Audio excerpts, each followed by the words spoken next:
Matapos ang 33 taon, finals bound na uli sa Asian Games ang Gilas Pilipinas. Yan ay matapos manalo ng Gilas Pilipinas sa laban sa host country na China. Sa pangunguna yan ng naturalized player na si Justin Brownlee.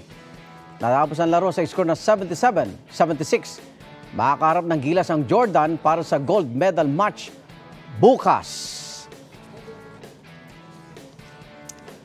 Samantala, qualified na rin sa 2024 Paris Olympics ang Pinoy boxer na si Yumir Marcial. Kasunod niya ang kanyang pagkapanalo ng semifinals ng men's 80 kg division sa boxing sa Asian Games.